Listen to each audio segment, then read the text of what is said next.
Bismillahirrahmanirrahim. Assalamualaikum warahmatullahi wabarakatuh.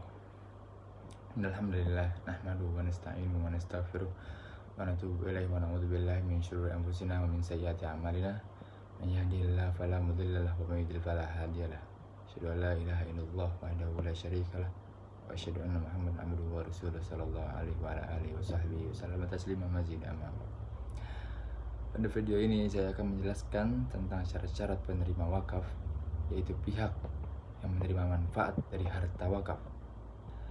Dasar disyariatkan wakaf adalah hadis Umar bin Khattab radhiyallahu taala anhu ketika mendapatkan tanah di Khaybar. Rasulullah SAW bersabda, "In syi'ta habasta asla tasaddaqta biha." Pengertian wakaf terbagi menjadi dua. Yang pertama, penerima tentunya, yaitu orang-orang atau pihak yang sudah ditentukan secara jelas. Contohnya, wakaf untuk Ahmad, wakaf untuk keluarga tertentu, wakaf untuk seorang tetangga. Yang kedua, penerima umum, yaitu wakaf yang ditunjukkan untuk kepentingan umum. Contohnya masjid, sekolah, fakir miskin, santri, dan penuntut ilmu. Syarat pertama, wakaf harus diberikan kepada tujuan yang dibenarkan syariat. Apabila wakaf ditujukan untuk kemaksiatan atau hal yang dilarang agama, maka wakaf tersebut tidak sah. Dalilnya, man nadar ayyuti Allah falyuti'hu wa man nadar ayyasi Allah fala ya'sih. Contoh wakaf yang sah yang pertama, wakaf untuk masjid karena termasuk amal kebajikan.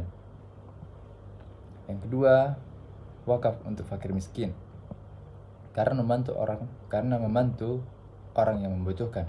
Yang ketiga, wakaf untuk pendidikan seperti sekolah, pesantren, perpustakaan, dan beasiswa.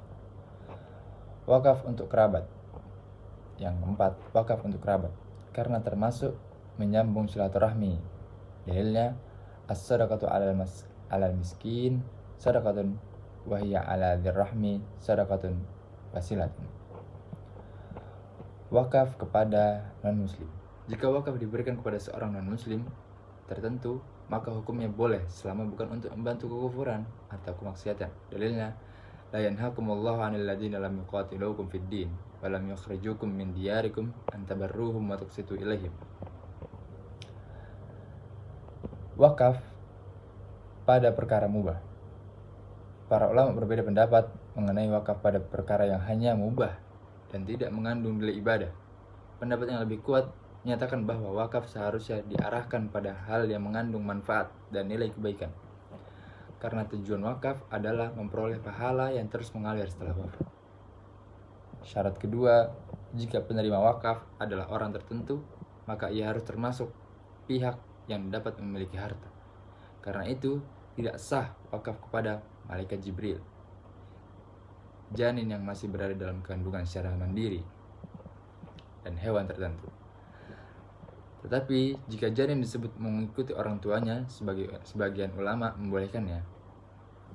Peruntukan wakaf menurut Undang-Undang Wakaf Indonesia, harta wakaf dapat digunakan untuk sarana ibadah, pendidikan dan kesehatan, fakir miskin, anak yatim, dan beasiswa, peningkatan ekonomi umat, kesejahteraan umum yang sesuai syariat. Dari pembahasan ini dapat disimpulkan bahwa penerima wakaf ada dua, yaitu tertentu dan umum. Wakaf harus ditujukan kepada tujuan yang dibenarkan syariat. Yang ketiga, wakaf untuk kemaksiatan tidak sah. Yang keempat, wakaf kepada fakir miskin, masjid, pendidikan, dan kerabat termasuk wakaf yang sah. Jika penerima wakaf tertentu, maka harus termasuk pihak yang dapat memiliki harta. Yang keenam, tujuan utama wakaf adalah memperoleh pahala yang terus mengalir dan memberikan manfaat bagi masyarakat. Sekian, wabillahi taufiq wal hidayah. Wassalamualaikum warahmatullahi wabarakatuh.